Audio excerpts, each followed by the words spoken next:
A homeless man saved a rich little girl's life. The next day, he woke up to find 3 black cars in front of his cardboard house. John walked through the cold, damp streets of the city, his face weathered by the wind in his eyes. Heavy with deep sorrow, every corner, every building reminded him of the life he once had, and lost in the blink of an eye. Years had passed since that tragic accident that took away his wife Elena and his son Daniel. Since then, the city had become both his home and his prison. The neon lights and constant noise only accentuated his loneliness. His refuge was a hidden corner between 2 abandoned buildings where some cardboard boxes and worn fabrics provided shelter. Despite his circumstances, John hadn't lost his humanity each day. He shared what little he had with others like him, especially with David. A man consumed by addiction, David often sat silently, his gaze distant, and his hands trembling. John would offer him water, and when he could, some food. "You don't have to do this," David would occasionally murmur. "I know," John replied with a faint smile, "but no one should go through this alone."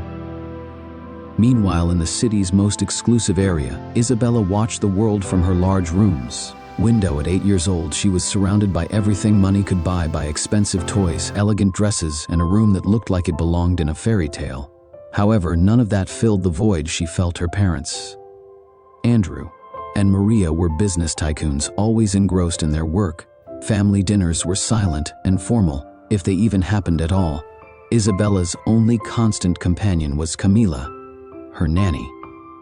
Camila read her stories before bed and gently brushed her hair, but even she had limits to the affection she could provide. "Your parents love you in their own way," she would sometimes say, trying to justify their absences. Isabella nodded, though deep down she knew something was missing. She longed to run free, get her hands dirty, make friends, and have adventures beyond the walls of her mansion. John would often spend his afternoons in a neglected park, watching people pass by. He saw families walking together, children laughing and playing, and couldn't help but feel a pang in his heart. He wondered if he would ever overcome the pain that kept him anchored to the past. What was the point of moving forward when everything he loved was gone? One afternoon, while sharing a piece of bread with David, he said, "John, you need to find something to live for. You can't go on like this forever." John looked at him surprised. "And what could that be?" he asked bitterly. David shrugged. I don't know, but there's more to life than this place." John sighed without responding. David's words echoed in his mind more than he would have liked to admit. In the mansion, Isabella gazed at the sunset from her balcony. The colors of the sky were beautiful, yet unattainable. She decided to go down to the garden, escaping the guard's sight. For a moment, she felt the grass beneath her feet and closed her eyes, imagining what it would be like to run aimlessly without anyone stopping her. But soon a firm voice interrupted her thoughts. "Miss Isabella, it's time to come inside," said one of the guards with resignation. The girl returned indoors, where another silent night awaited her. That night, both John and Isabella looked up at the starry sky from very different places. One from an improvised bed of cardboard, the other from the comfort of her soft sheetbed. Both felt the same loneliness, the same yearning for something they couldn't name. John wondered if he would ever find a reason to heal his wounds. Isabella dreamed of a world where she could be free and loved. Fate, whimsical and mysterious, began to draw invisible lines connecting their lives in a vast city where millions of stories intertwined. The tale of a homeless man and a rich girl was about to converge in a way that would change their worlds forever. Meanwhile, life continued its course. David sank deeper into his addiction, and John felt he was losing him little by little. "Don't let me fall, my friend," David pleaded one time, tears in his eyes. Jan squeezed his hand tightly. "I won't," he promised, though he wasn't sure how he would keep that promise. In the mansion, Andrew and Maria argued about business, oblivious to the sad cess reflected in their daughter's eyes. Camila watched Isabella with concern, but knew her position didn't allow her to interfere too much. "One day they'll understand what they're losing," she thought to herself. Thus, amid parallel lives filled with different lacks, John and Isabella pressed on, unaware that their meeting would be the catalyst to give them both the purpose and freedom they sought that morning. Isabella awoke with a sense of restlessness. The sun streamed through the enormous windows of her room, filling every corner with a warm glow, yet that Brightness contrasted sharply with the coldness she felt in her home. She dressed slowly, choosing a simple dress and comfortable shoes, instead of the elegant attire her mother preferred. She went down the stairs to find the breakfast table impeccably set, but empty. Her parents had already left for their offices. As usual, Camila smiled upon seeing her. "Good morning. Is Isabella ready for your classes today?" Isabella nodded, lacking enthusiasm. The private lessons with tutors were dull and lonely. She longed to attend a regular school, make friends, and play at recess.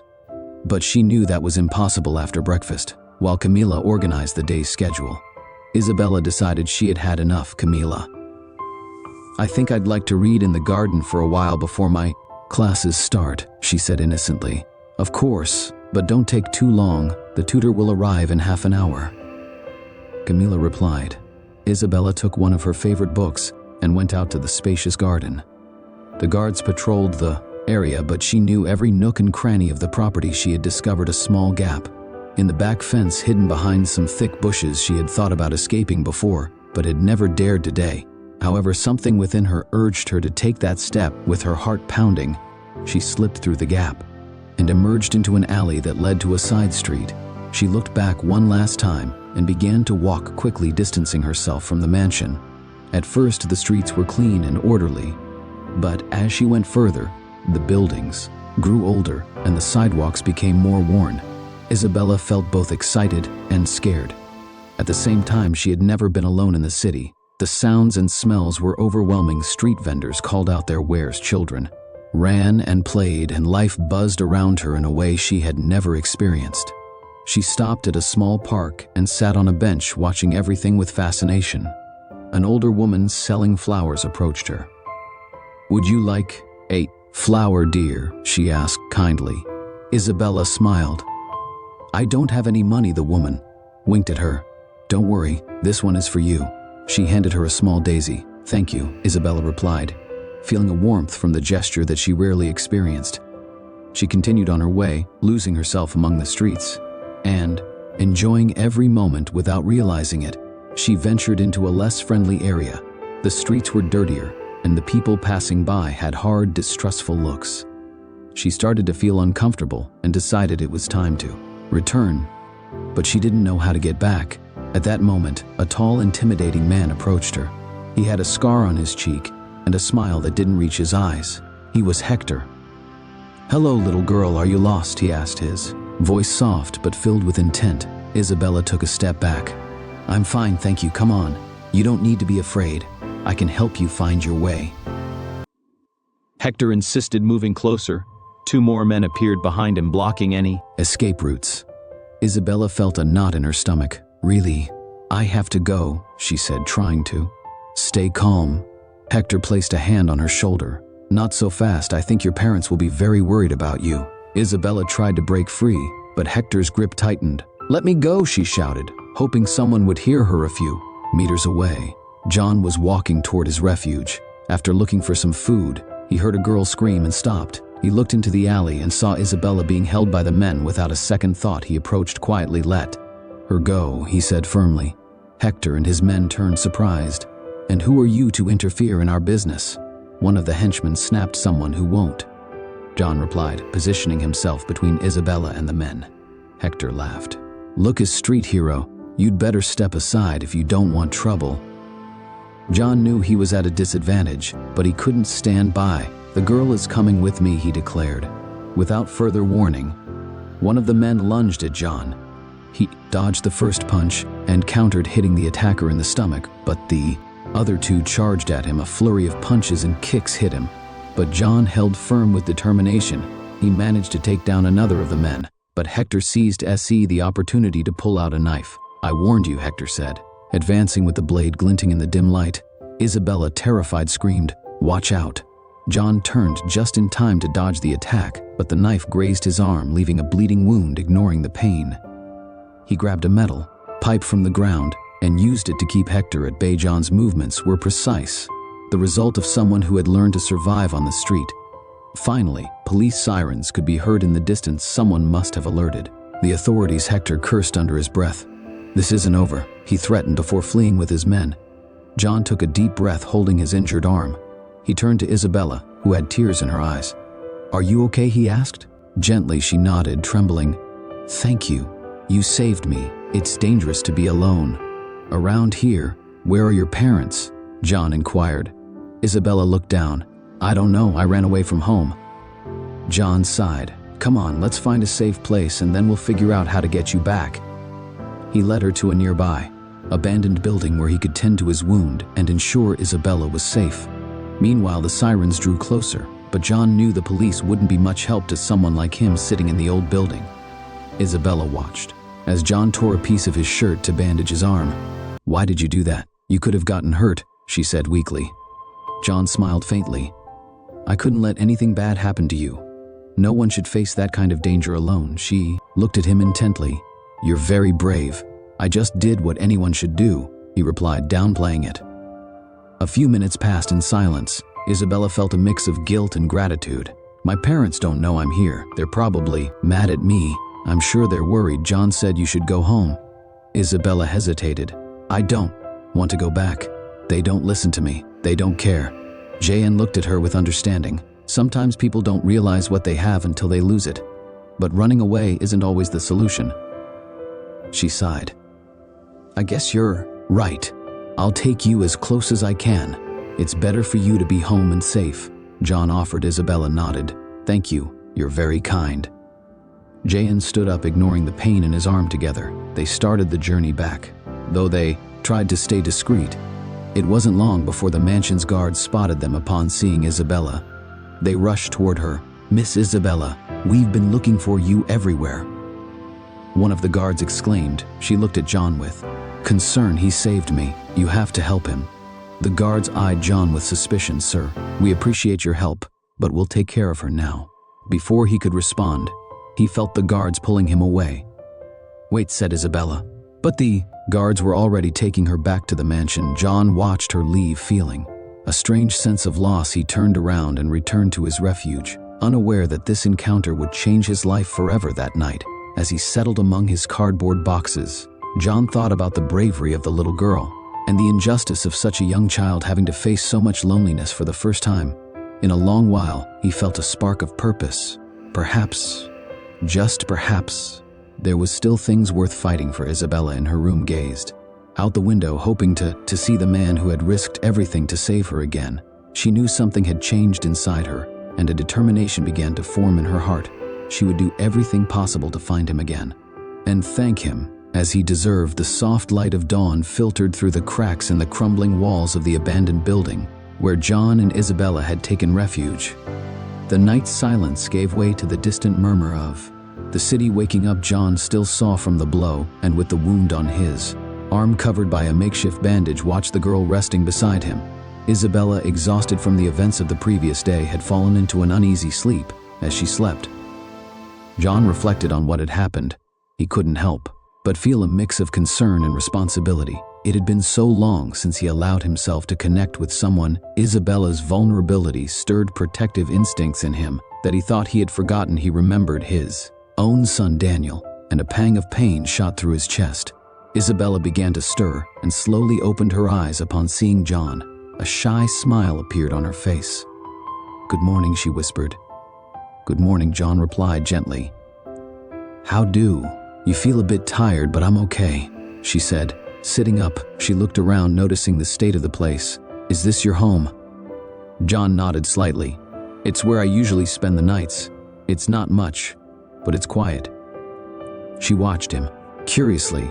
"Why do you live here? Don't you have a house?" John sighed, thinking about how to explain his situation to a child. "I haven't always lived like this. I used to have a house, a family, but things changed." Isabella tilted her head. "What happened to your family?" There was a moment of silence. Johan decided to be honest as much as he could. "I lost them a few years ago in an accident. Since then, I've been on my own." Isabella's eyes filled with compassion. "I'm so sorry." "Thank you," he said, forcing a small smile. "And you, why were you alone in those dangerous streets?" She looked down nervously, fidgeting with her hands. "I ran away. I feel lonely at home. My parents are always busy and never have time for me. I wanted to see what the world outside was like." John nodded, understanding her feeling of loneliness. Sometimes the people surrounded by others feel the loneliest. Isabella looked at him intently. With you, I feel different. You listen to me. We all need someone to listen to us. John replied, but you shouldn't put your safety at risk. To find that she sighed, I know. It's just that at home, no one pays attention to me. My parents think they can replace their love with gifts and material things. John thought about life's ironies. Here was a girl who had everything except the most important thing, her parents' love and attention, and he who had lost all material possessions but still retained the ability to empathize and care for others.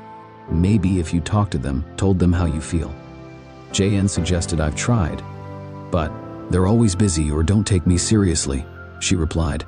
Sadly, John placed a comforting hand on Isabella's shoulder. Don't lose hope. Sometimes adults get lost in their own worries and forget what truly matters.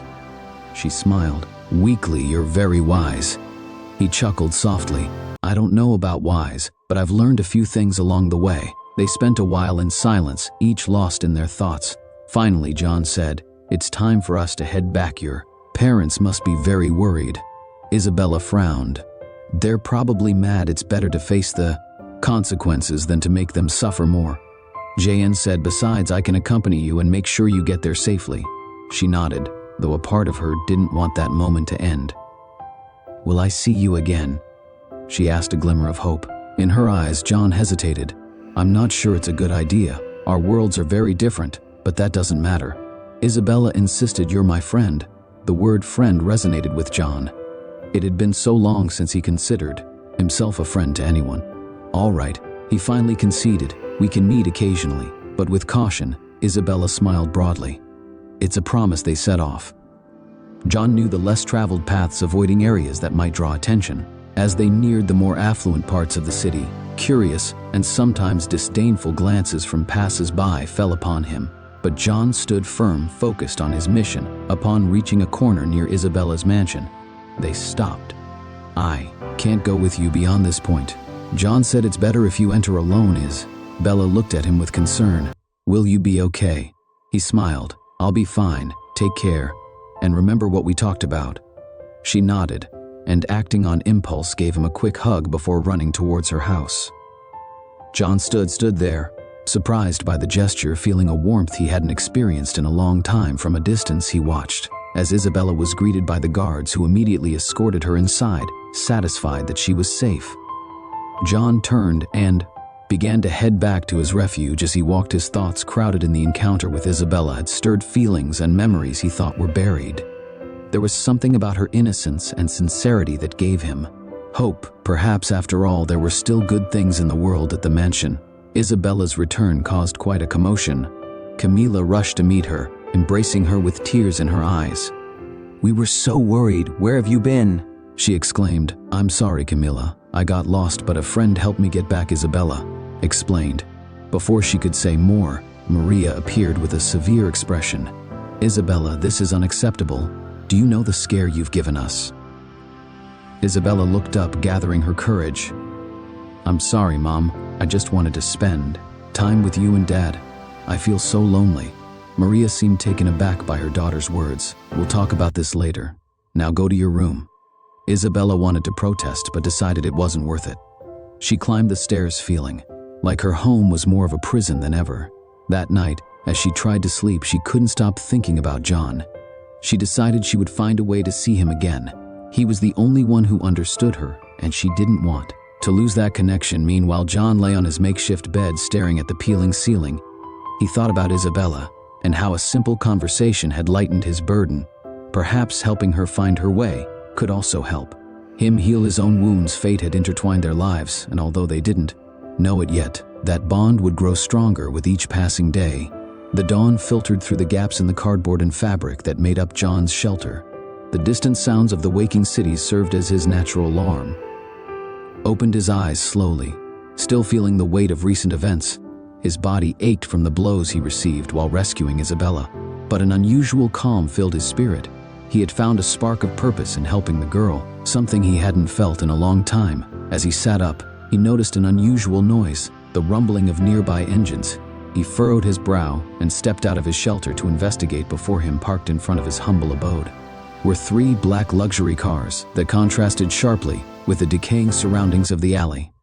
The vehicles gleamed in the morning light, and their tinted windows obscured the interior. John's heart raced for a moment. He feared it was Hector's men seeking revenge for thwarting their plan, but something felt different. The doors of the cars opened almost simultaneously, and men dressed in impeccable suits stepped out. Their posture and demeanor exuded authority and professionalism. One of them approached John with a serious expression. "Are you John?" he asked in a firm voice. JN nodded cautiously. "Yes, that's me. Who's asking?" The man stepped aside, and from the middle car emerged Andrew, impeccably dressed and wearing an inscrutable expression. His eyes assessed John from head to toe, pausing for a moment on the makeshift bandage on his arm. "So you're the man who saved my daughter," Andrew said, not extending his hand or offering any friendly gesture. John met his gaze, feeling a mix of discomfort and defiance. "If you're referring to Isabella, yes, I only did what anyone should do." Andrew raised an eyebrow, surprised by the man's frankness. He wasn't used to being spoken to so straightforwardly. "I want to thank you for what you did my family, and I owe you a debt of gratitude." John noted the formality, in his words lacking true emotion. "You don't have to thank me. I'm just glad Isabella is safe." One of Andrew's aides approached with a thick envelope in hand. "This is a token of our gratitude," Andrew said, gesturing to the envelope. "I hope you'll accept it." John looked at the envelope and then back at Andrew. He could sense it contained a substantial amount of money. A pang of indignation hit him. Did he think he could buy his act of kindness with a calm but firm voice? He replied, "I appreciate the gesture, but I can't accept your money." A murmur of surprise ran through Andrew's men. No one turned down an offer from him. Andrew frowned. "Why not? It could be of great help to you." John stood his ground. "I didn't help your daughter for any personal gain. I did it because it was the right thing to do. I don't need your money." The silence became palpable. Andrew was taken aback. He was not accustomed to being told no. "As you wish," he finally said, putting the envelope away. "But if you change your mind, you can contact me." At that moment, Maria appeared from one of the cars. Her elegance was evident, but her gaze was cold and evaluative. She surveyed the surroundings with disdain before fixing her eyes on JN. "So you're the one who was with my daughter," she said, not attempting to hide her distrust. John nodded politely. "Yes, ma'am. I made sure she returned safely." Maria crossed her arms. "We appreciate your assistance, but I hope you understand that it's best if our lives don't cross paths again." John felt the hostility in her words. "I understand, ma'am. I have no intention of causing you any trouble." She glanced around, noticing the deplorable conditions in which he lived. "It's for everyone's good," she added, before turning to Andrew. "We should leave before they could depart." A child's voice broke the silence. Isabella had emerged from the car, running towards him with a radiant smile. John's eyes softened. At the sight of her, "Hello, Isabella." Maria tensed at seeing her daughter approach. "The man, Isabella, get back in the car right now," she ordered. But Isabella ignored her mother for a moment. "I wanted to thank you again, and I brought something for you." She pulled out a small bag from her pocket. "It's a lucky charm. I hope it protects you." John took the charm carefully. It was a small stone with a delicate engraving. He felt a lump in his throat. "It's very beautiful, thank you." Maria quickly stepped forward and grabbed Isabella by the arm. "Shouldn't be here," she said firmly. "But Mom," Isabella protested. "That's enough." Maria cut in, taking her back to the car. Andrew watched the scene with a mix of discomfort and control.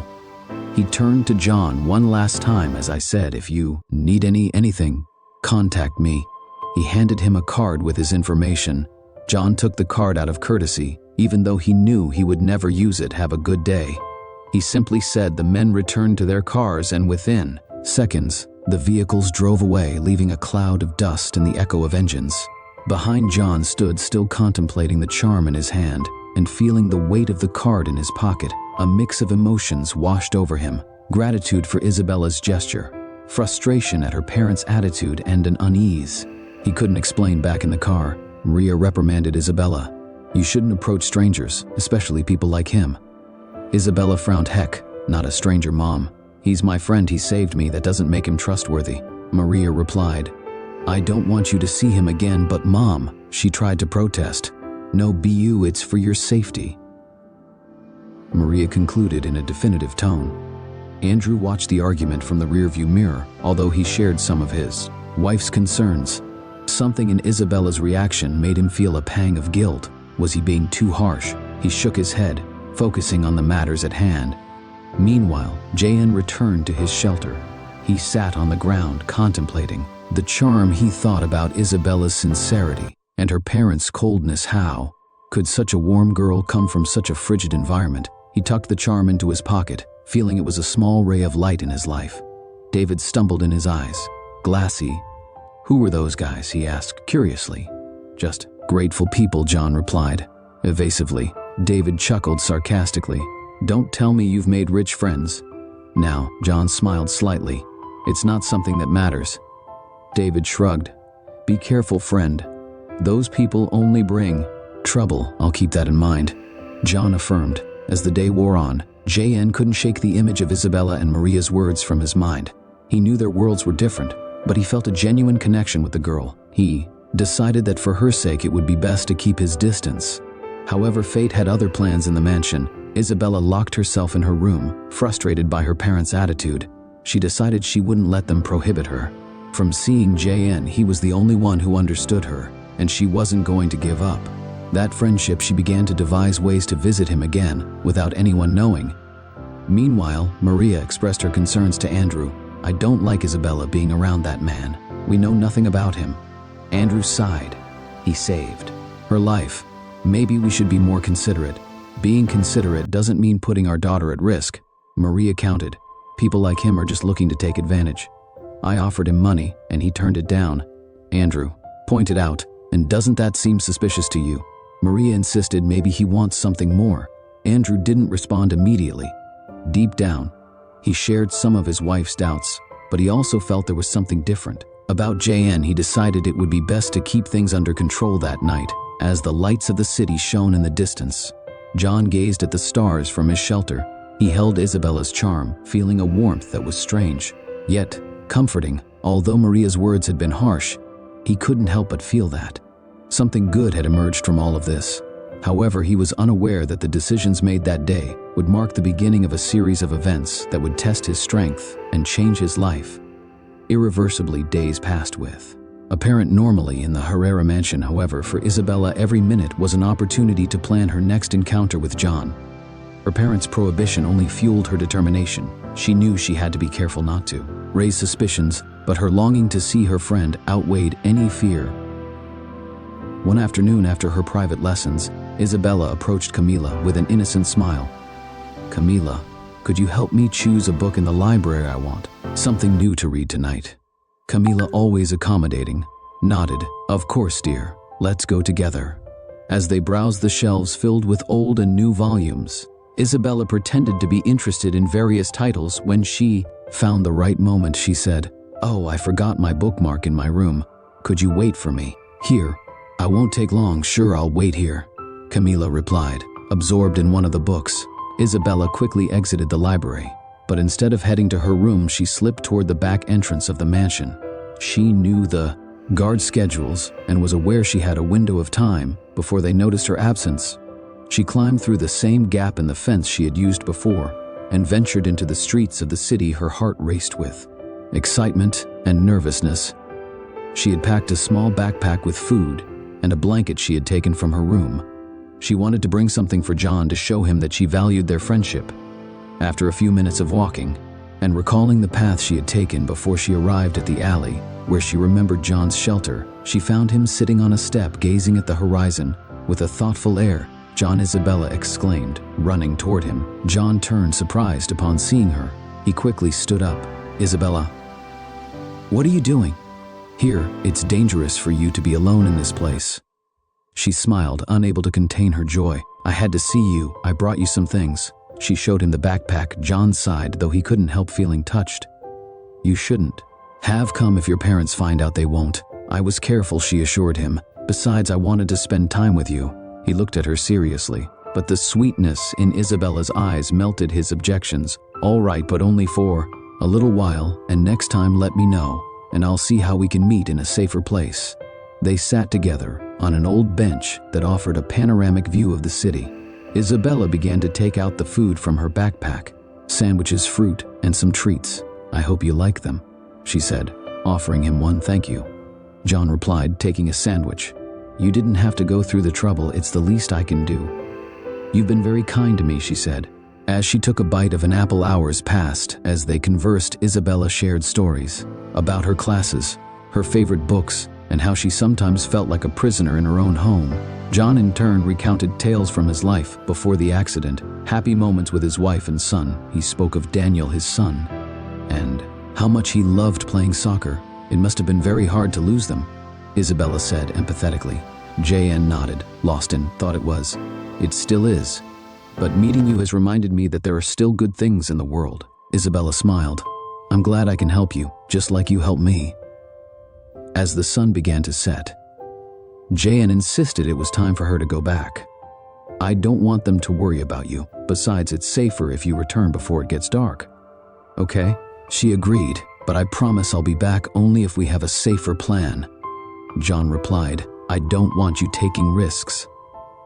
I promise, said Isabella, crossing her fingers as a sign of her oath. In the following weeks, their visits became more frequent and organized. Isabella found excuses to leave the mansion, whether it was under the pretext of taking art classes or visiting a fictional friend. She was always careful not to raise suspicion, and Camila unknowingly facilitated her escapades during one of these visits. As they walked through a local market, Isabella noticed that JN seemed distracted. Are you okay? She asked. He nodded slowly. I was just thinking about David. I haven't seen him in days. I'm worried something has happened to him. Is David your friend? She inquired. Yes, he's a good man, but he has problems with certain things, he explained, not going into detail about David's addiction. We can look for him together, Isabella suggested enthusiastically. No, it's not a safe environment for you, John said firmly, but I appreciate your concern. Isabella reluctantly accepted. If there's anything I can do to help, just let me know. John smiled. Your company is already a great help. As their friendship blossomed, they both began to feel internal changes. John noticed that his emotional heaviness was lifting. Isabella's laughter, curiosity, and innocence reminded him of the happy moments he had shared with his own family. He felt that protecting and guiding her gave him a new sense of purpose. Isabella, for her part, saw in John a father figure she had never had. She appreciated his honesty, wisdom, and the way he listened to her without judgment. With him, she could be herself without the expectations and pressures of her surroundings. However, not everything was simple. One afternoon, as Isabella was returning home, she was intercepted by Camila. Isabella, where have you been? I've been looking for you everywhere. The girl tried to remain calm. I was in the garden. Maybe you didn't see me. Camila looked at her with concern. You know, you can trust me if there's anything you want to tell me. Isabella hesitated for a moment. She felt the weight of her lies and escapades.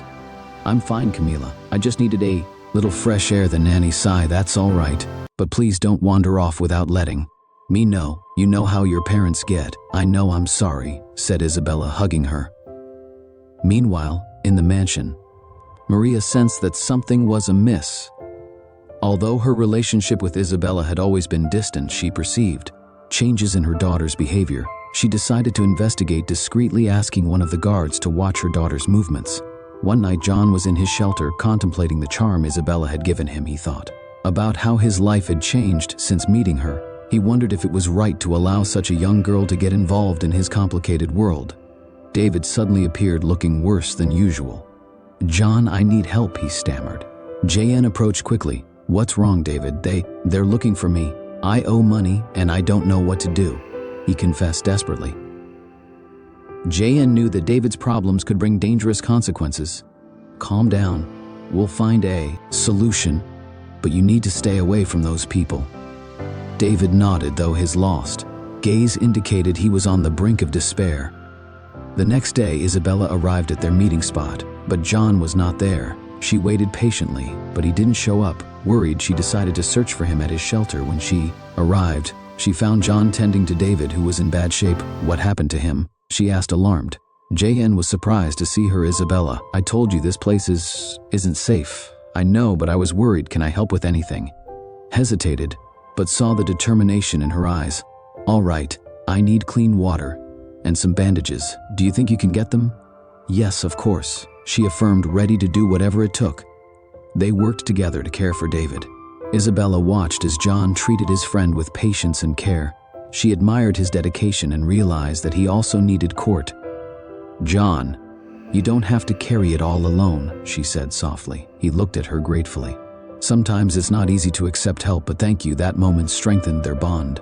Even more, they both understood that their friendship provided not only companionship, but also the strength to face their challenges. However, Isabella's actions did not go unnoticed. The guard assigned by Maria had discreetly followed her and now had evidence of her visits to the more dangerous parts of the city. He reported to Maria immediately. That night, Isabella returned to the mansion unsuspecting, but upon entering, she found her parents waiting for her in the main living room. Maria had a severe expression and Andrew looked worried. "Isabella, we need to talk," Maria announced in a tense voice. The girl felt a chill. "What's going on?" "We know you've been sneaking out and visiting that man," her mother continued. "We told you not to see him again." Isabella lifted her chin defiantly. "John is my friend. He listens to me and understands me. I'm not doing anything wrong. It's dangerous and completely unacceptable." Andrew interjected, "You can't keep behaving this way. You're never here for me. John cares more about me than you do," she exclaimed, letting out her pent-up frustration.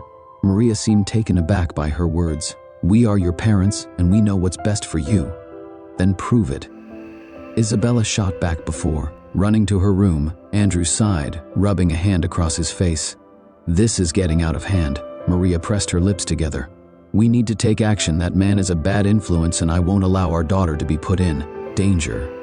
Meanwhile, JN felt a growing unease. He knew Isabella's visits could bring trouble. He decided he needed to talk to her and explain that for her safety, they shouldn't continue seeing each other. Although it pained him, it was the best decision for both of them. The next day, Isabella went to their usual meeting place, but JN wasn't there. She waited and waited, but he didn't show up, confused and sad. She returned home in his shelter. JN contemplated, the charm wrestling with his feelings. He wanted to protect Isabella, but he wasn't sure if distancing himself from her was the solution. The connection they had formed was real and deep, and they both needed it. Tension was rising, and the decisions they made going forward would define the course of their lives.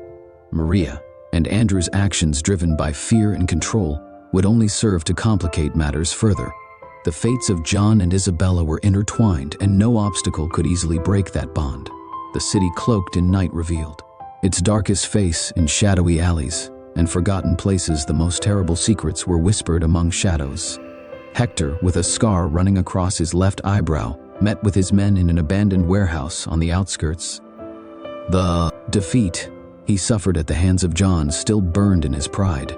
Not only had he lost the opportunity for a substantial ransom by failing to kidnap Isabella, but he had also been humiliated by a mere vagabond. He slammed a fist on the table, causing the empty glasses on it to rattle. "I can't believe that nobody ruined our plans," he growled, his eyes filled with rage.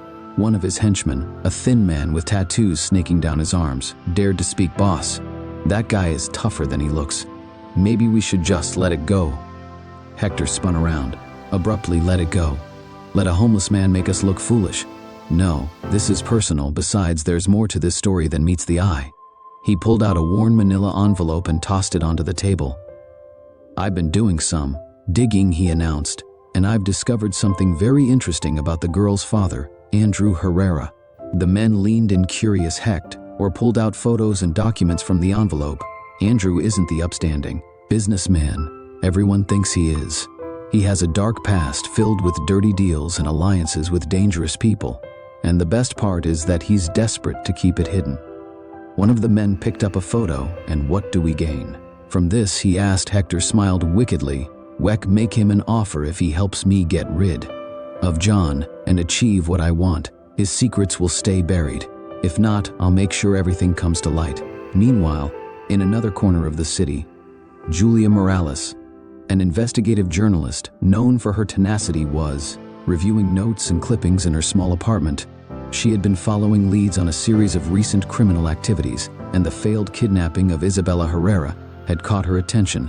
Something didn't add up. Why would someone risk kidnapping the daughter of one of the most powerful men in the city Without a solid plan, Julia had a hunch that there was a more complex web behind that attempt. With her brown hair pulled into a messy bun and surrounded by empty coffee cups, she delved into police reports and testimonies. Her instinct told her that Hector was involved, but she needed proof. She decided to visit the neighborhood where the kidnapping attempt had taken place. As she walked through the streets, she spoke with shopkeepers and local residents. Many were reluctant to talk, fearful of reprisals, but she eventually found an elderly woman who, after ensuring no one was listening, said, "I heard that a homeless man saved the girl, an anonymous hero. Do you know where I can find him?" Julia asked with interest. The old woman pointed east. "They say he's sometimes seen by the old buildings near the river." Julia thanked her and headed in that direction. She knew that finding this man could be the key to uncovering the truth. Meanwhile, in the Herrera mansion, Andrew was reviewing documents in his office when he received a phone call. Upon answering, Hector's cold voice echoed on the other end. "Andrew, we need to talk." Andrew tensed. "I don't know who you are or what you're talking about." "Oh, I think you know very well who I am," Hector replied. "And I know many things about you that you would prefer to keep hidden." There was a tense silence before Andrew responded. "What do you want a meeting tomorrow at midnight at the docks? Just you," Hector instructed before hanging up. Andrew felt a cold sweat trickle down his back. He couldn't afford a scandal. His empire had been built not only on legitimate business, but also on deals that could never see the light of day. If Hector had evidence, he was in serious trouble that night. Andrew grappled with whether to attend the meeting or seek another solution. He decided not to inform Maria. He didn't want to alarm her or expose her more than necessary. The next day, Julia continued her search. Finally, she found John sitting on a bench near the river, lost in thought. As he gazed at the water, she approached cautiously. "John," she called out. He looked up, surprised that someone knew his name. "Do I know you?" He replied with suspicion. "I'm Julia Morrill, a journalist. I'm investigating the attempted kidnapping of Isabella Herrera. I've been told that you saved her," she explained, showing him her badge. John frowned. "I have nothing to say. Please, I just want to understand what happened. I think there's something bigger behind this, and we could help a lot of people if the truth comes out." Julia insisted. He hesitated. He knew that speaking could bring him trouble, but he also felt that there were things that needed to be revealed. Finally, he nodded. "All right, but not here." They headed to a modest cafe where Julia offered him a warm drink. John recounted how he had found Isabella and the events that followed, while he omitted personal details. Provided enough information for Julia to connect the dots. "Have you had more contact with Isabella?" she asked. Jan hesitated. "We've seen each other a few times, but I think it's better for her to stay away from me. I don't want to cause her any trouble." Julia took notes quickly. "And what about Hector? Have you heard from him again?" "No, but I know he's dangerous. I wouldn't be surprised if he was planning something." John admitted. Julia thanked him for his time and offered help if he needed it. "If I find out anything that could affect you, I'll let you know," she promised. That night, Andrew arrived at the docks wrapped in a long coat and looking nervous. The waves lapped gently against the pillars and the moon reflected on the water. Hector emerged from the shadows, accompanied by two of his men. "Andrew's so punctual," he said with a cynical smile. "Laton, get to the point. What do you want?" Andrew asked, trying to maintain his composure. Hector pulled out a folder and extended it to him. "Here are copies of documents proving your dealings with certain entity. If this gets into the hands of the press or authorities, your empire will collapse like a house of cards." Andrew flipped through the documents, recognizing with horror the evidence of his illegal activities. "What do you want in exchange for this?" "It's simple. I want you to help me get rid of JN. That bastard has caused me a lot of problems and I have unfinished business with him," Hector declared. "Why should I get involved in your personal vendettas?" Andrew retorted. Hector stepped closer, his eyes glinting with malice. "Because if you don't, your life as you know it will be over. Besides, I understand your daughter has been spending time with him. You wouldn't want him to keep influencing her, would you?" Andrew felt a mix of anger and fear. He couldn't allow his secrets to be revealed, nor could he let Isabella continue in contact with someone who could expose him. "What exactly do you propose?" "I want access to your resources, information, means to locate him and eliminate him. You keep your hands clean and I'll handle the problem," Hector explained. Andrew looked to the horizon, grappling with his conscience. He knew it was wrong, but he felt he had no choice. All right, but I want this done quickly, and without leaving traces. I knew you'd understand. Hector smiled, extending his hand. Andrew shook it, sealing a dark pact. Meanwhile, Julia was returning to her apartment, reviewing the notes. From her conversation with John, she decided to dig deeper into Andrew Herrera's past. She accessed public records, and after hours of research began to uncover inconsistencies and connections to ghost companies. She contacted an anonymous source who provided valuable information about suspicious transactions and ties to organized crime. This is bigger than I imagined, she thought to herself. She knew she was treading dangerous ground, but her commitment to the truth pushed her to keep going in the mansion. Maria noticed. Andrew's restless behavior. Is everything all right? She asked one night during dinner. Yes, just business matters, he replied evasively. Isabella, sitting at the table, silently observed her parents. She felt the tension in the air and deeply missed John. She had tried to contact him, but he seemed to have disappeared. She decided she had to find him no matter the consequences. The next day, taking advantage of a lapse in attention, she escaped the mansion. Again, she headed to their usual meeting spot, but John wasn't there. She asked some of the homeless people in the area, and one of them said, I think I saw him heading toward the old warehouse by the river. Without a second thought, Isabella made her way there. Upon arriving, she found John sitting on a dock, staring pensively at the water. John, she exclaimed. Upon seeing him, he turned. Surprised, Isabella, what are you doing here? It's dangerous. I had to see you. I was worried, she said, approaching Johan's side. You shouldn't have come. Things are getting complicated. What's going on? She asked, concerned, before he could respond. John noticed movement in the shadows. We need to leave now, he warned, taking Isabella's hand, but it was too late. Several men appeared, surrounding them. Hector stepped forward, a satisfied smile on his face. Well, what a touching reunion. John pushed Isabella behind him. Let her go. This is between you and me. It would be. But now the little one is here, and that makes things more interesting. Hector mocked. Isabella looked at him fearfully. What do you want, Hector? Stared at her intently. Your father and I have unfinished business, and you're a valuable piece in this game. John clenched his fists. Don't involve her. She has nothing to do with this. It's too late for that. Hector replied. At that moment, a phone rang. Hector answered quickly. Yes, I understand. I'll take care of it. He hung up and looked at his men. Change of plans, take them. John fought back, but he was outnumbered. Isabella screamed, but no one could hear her. In that isolated spot, as they were taken away, Julia, who had followed leads to the dock, watched from a distance in horror. She pulled out her phone and called the police, providing her location. She knew she had to act quickly. Back at the mansion, Maria discovered that Isabella was missing. Desperate, she confronted Andrew. Our daughter is gone. Where is she? Feeling the weight of his decisions, Andrew grabbed the phone and called Hector. What have you done? He demanded. I'm just fulfilling our agreement. Don't worry. Everything will be fine. Hector replied coldly before hanging up. Andrew felt his world collapsing. He had put his own daughter in danger. Tension reached its peak. John and Isabella were in danger. Andrew faced the consequences of his actions, and Julia was determined to reveal the truth.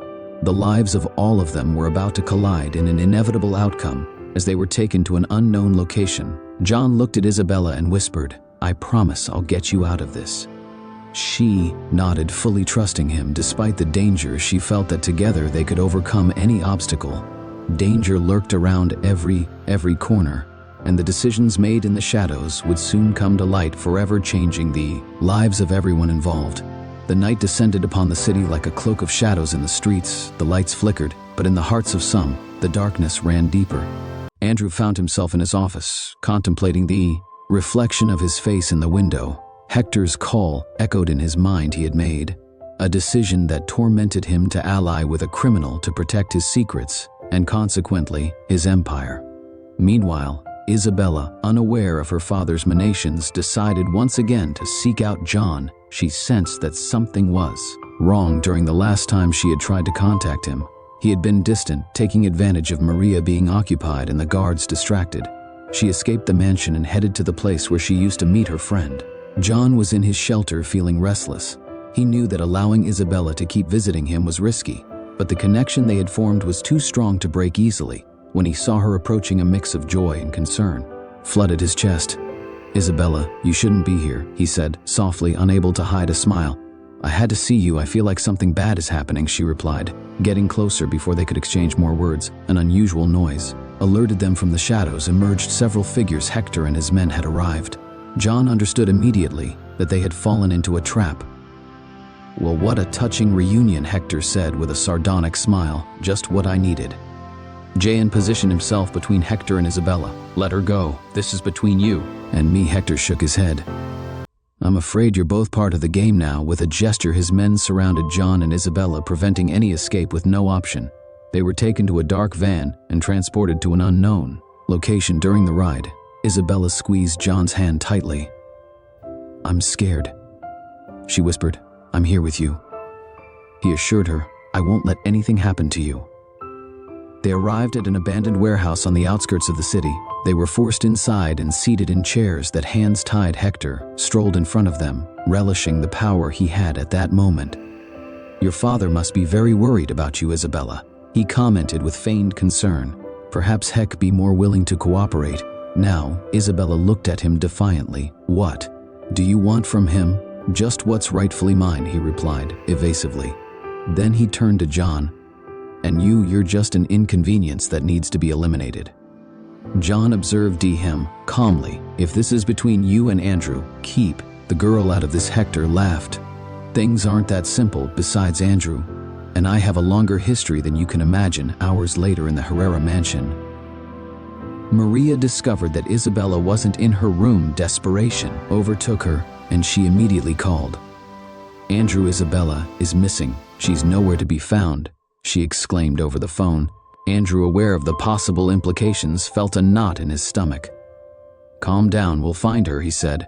Trying to sound convincing, he hung up and quickly dialed Hector's number. "What have you done? Do you have my daughter?" he demanded. Hector replied coldly, "She's with me." "Consider this an incentive for you to fulfill your part of the deal." "This isn't what we agreed on," Andrew protested. "Circumstances change," Hector retorted. "If you want to see her again, you know what you have to do." Andrew hung up, overwhelmed with guilt and fear. He realized that his actions had put Isabella in danger. He needed a solution, but he didn't know whom to trust. Meanwhile, in the warehouse, Isabella seized a moment when Hector and his men stepped away to speak quietly with John. "I think my father is involved in all this," she confessed, tears shining in her eyes. John looked at her, surprise. "Why do you say that? I've overheard conversations at home, things about dark businesses and secret deals, and they mentioned your name," she explained. "I think my father is behind what happened to your family." John felt as if the ground was opening beneath his feet. "It can't be," he murmured, struggling to maintain his composure. Isabella squeezed his hand. "I'm so sorry, John. I didn't know how to tell you before." He took a deep breath, trying to process the information. "It's not your fault," he reassured her, "but now I understand why they're doing this." At that moment, Julia the journalist arrived at the warehouse. She had followed leads and rumors that had brought her there from a safe position. She observed the situation and decided to call the police.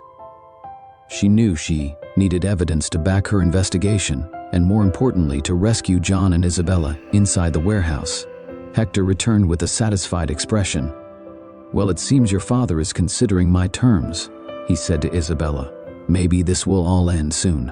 John took the opportunity to confront him. "Why are you doing this? What do you really want?" Hector looked at him with disdain. "Want the truth?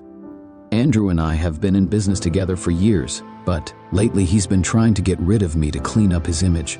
I'm not going to let him betray me. And what do I have to do with all this?" John asked. "You knew too much and got in the way of my plans, plus getting rid of you will be a favor to Andrew. Everyone wins," Hector explained coldly. Outside, police sirens began to sound. Hector frowned.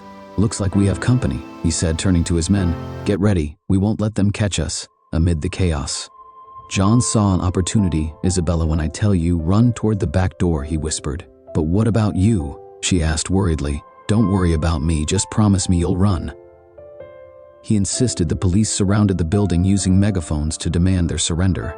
Hector, furious, ordered his men to prepare for a confrontation. At that moment, John freed himself from the ropes that bound him. He had been working on the knots for a while and pushed one of the henchmen, destabilizing the situation. Now he shouted to Isabella. She ran with all her might toward the back door. One of the men tried to stop her, but Julia appeared in her path, hitting him with a metal pipe she had found. "Come on, Isabella," she urged. Together, they burst out of the warehouse and found themselves safe with the police officers, who immediately secured them inside. JN faced Hector. "This ends now," he declared. Hector pulled out a gun and aimed it at John. "Not so fast, you won't leave here alive." Before he could pull the trigger, an officer burst in and ordered, "Drop the weapon." Hector cornered, attempted to shoot, but the officer was quicker and disarmed him. Within minutes, Hector and his men were arrested. JN exited the warehouse exhausted but relieved. Outside, Isabella ran to him and hugged him tightly. "You're okay," she whispered. "Thanks to you," he replied. Returning the embrace, Maria arrived shortly afterward, accompanied by Andrew. Upon seeing her daughter safe and sound, Maria cried tears of relief. "Isabella," she exclaimed, hugging her. Isabella pulled back slightly and looked at her father with a mix of pain and disappointment. "Dad, we need to talk."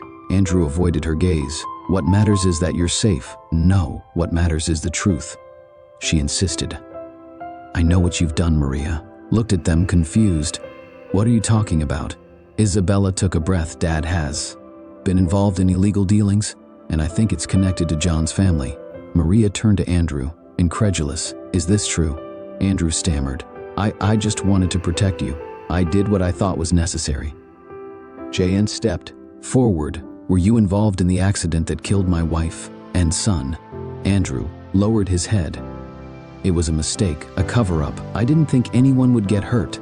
Anger and pain reflected in John's eyes. "Because of you, I lost everything." Maria, shocked, looked at her husband. "How could you? This is unforgivable." The police approached. "Mr. Herrera, we need you to come with us to answer some questions." Andrew nodded resignedly. "I'll do whatever it takes to make this right." As he was taken away, Isabella hugged her mother. "I'm so sorry, Mom." Maria stroked her hair. "It's not your fault, dear. We'll get through this together." Julia approached. "John, I have enough information to expose all of this. The truth will come out." John nodded. "It's for the best. No one else should suffer." Because of Andrew's secrets, Isabella looked at John with eyes full of gratitude and sadness. "Thank you for everything. I'm sorry you had to go through this." He smiled weakly. "What matters is that you're safe, and now we can both start to heal the chaos." Chaos began to dissipate, but the consequences of Andrew's actions were just starting to manifest. Everyone's lives had changed forever, but amid betrayal and pain, an opportunity for redemption and forgiveness emerged. The night was still young, but the first light of dawn promised a new beginning. The atmosphere in the warehouse was tense. Shadows danced with the flickering light of an old bulb. JN carefully observed the place, searching for any opportunity to escape. His hands, tied with ropes, were beginning to numb, but his mind was more alert than ever. Isabella, sitting beside him, looked at him with eyes full of trust. "I know we'll find a way out," she whispered. John nodded.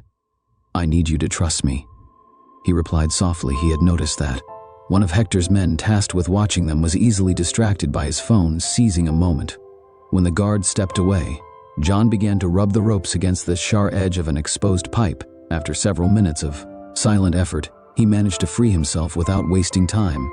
He untied Isabella's hands. "When I signal, run toward the back door," he told her just then. Hector burst in abruptly.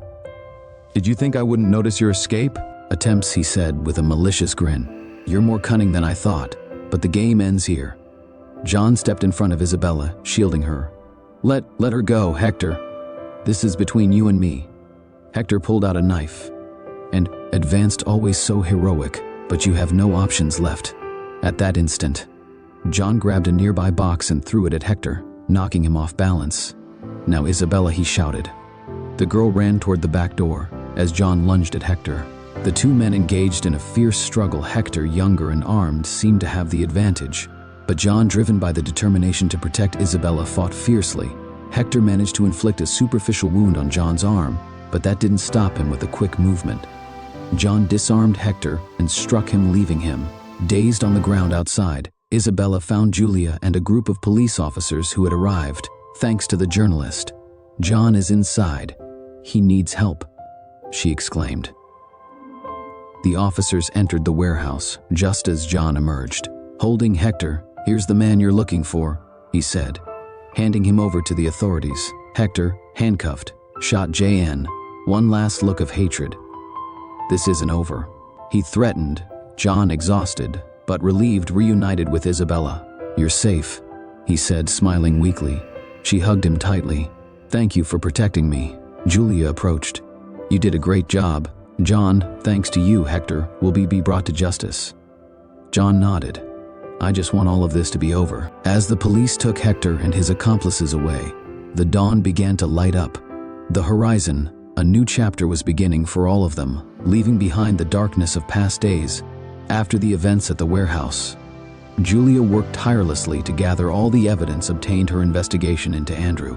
Herrera revealed a network of corruption, money laundering, and ties to criminal activities, determined to expose the truth.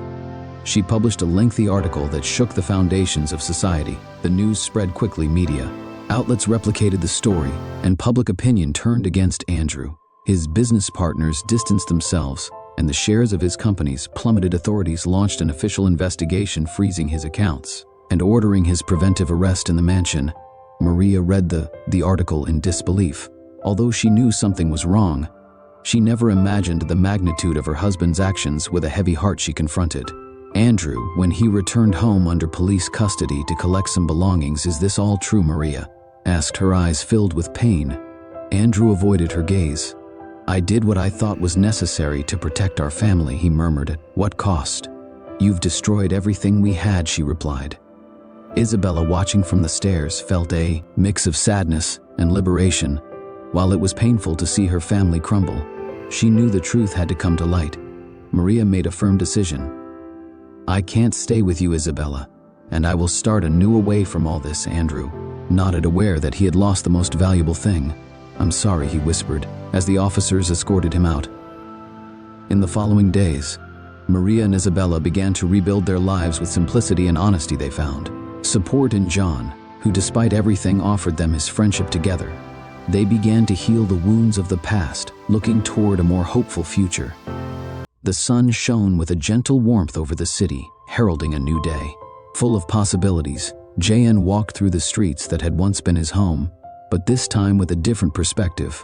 After the recent events and Andrew's downfall, he had received an unexpected offer from Maria and Isabella to live with them and start a new life together. Sitting on a park bench, John reflected on the proposal. He deeply appreciated the gesture and the affection they had shown him, but he felt that his path lay elsewhere. As he watched children playing and families enjoying the day, he decided that he wanted to help those who, like him in the past, had no place to call home. Later, he met with Maria and Isabella in a cozy cafe. "I really appreciate your offer," John began sincerely, "but I've decided that I want to do something different. I want to establish a shelter for homeless people, a place where they can find support and a chance to rebuild their lives." Maria nodded, understanding his intentions. "That's a wonderful idea. We'd like to help you in any way we can," she offered. Isabella smiled with enthusiasm. "I want to help too. I could organize activities and collect donations." Jane felt moved by her enthusiasm. "It would mean a lot to me to have your support." With Maria's help, who used some of her resources to fund the project, preparations began to establish the shelter. They found an old but solid building that could be renovated. David, John's friend who had struggled with addiction, was one of the first to join the project. "Thank you for not giving up on me," David said to John as they painted one of the rooms. "I want to be part of this and help others just like you helped me." Johan patted him on the shoulder. "We all deserve a second chance." The shelter, named New Hope, opened its doors. Weeks later, it offered hot meals, clean beds, and most importantly, job reintegration programs and emotional support. News of the shelter spread quickly, attracting volunteers and donors interested in contributing. Julia, the journalist, wrote an article highlighting the positive impact of the shelter on the community. "In the shadows of the city, a light of hope arises. Thanks to people like John and those who believe in a better future. She wrote, Isabella, inspired by the work at the shelter, decided to focus her studies on social work. I want to dedicate my life to helping others, just like you do. She told John. He smiled proudly. You have a big heart, Isabella. You will do great things. Maria, for her part, found a new mission in the shelter. She became actively involved in administration and in creating educational programs for the residents. I never imagined this would be the path my life would take, but I feel more fulfilled than ever. She confessed on one occasion, time passed and the shelter became a cornerstone of the community. People who once lived on the streets now had jobs, homes, and a renewed purpose. David took on a leadership role, coordinating activities and serving as an example for others. One afternoon, as the sun set on the horizon, John sat in the shelter's garden, watching people share laughter and conversations. Isabella approached and sat beside him. What are you thinking about? She asked. About how things have changed. He replied, not long ago I was lost and aimless. Now I look around and see how together we've created something beautiful. Isabella nodded. You've been an inspiration to all of us. I'm glad I met you. The feeling is mutual. J.N. said, smiling. You showed me that there are always reasons to keep moving forward. The wind gently brushed their faces, carrying away the laughter and happy conversations of the shelter. They both sat in silence, enjoying the moment and the satisfaction of knowing that despite the adversities, they had found a new purpose. The story of John, Isabella, Maria, David, and Julia was a testament to the power of resilience, love, and solidarity. They had transformed pain and loss into hope and opportunity, demonstrating that even in the darkest moments, light can prevail with. The shelter knew hope as a symbol of their journey. They looked to the future with optimism, united by the bonds they had forged. They knew they could face any challenge that came their way. The story teaches us that kindness and altruism can transcend social barriers and profoundly change lives. Selfless acts, like John saving Isabella, can trigger chains of events that lead to redemption and positive change. Additionally, it highlights that true value does not lie in material wealth, but in empathy, love, and the ability to help others. Even amid adversity, it is possible to find purpose and build a better future when we act with integrity and compassion. And so we conclude the inspiring story of John and Isabella, a tale that reminds us of the power of love, resilience, and kindness. If this story touched your heart as much as it did ours, we invite you to like the video and share it with your friends and family. Don't forget to subscribe to our channel and turn on the notification bell so you don't miss more exciting stories that invite us to reflect. Let us know in the comments what you liked most about this story and what lesson you take away. We would love to hear from you. Generated with HTTPS. Comat AI.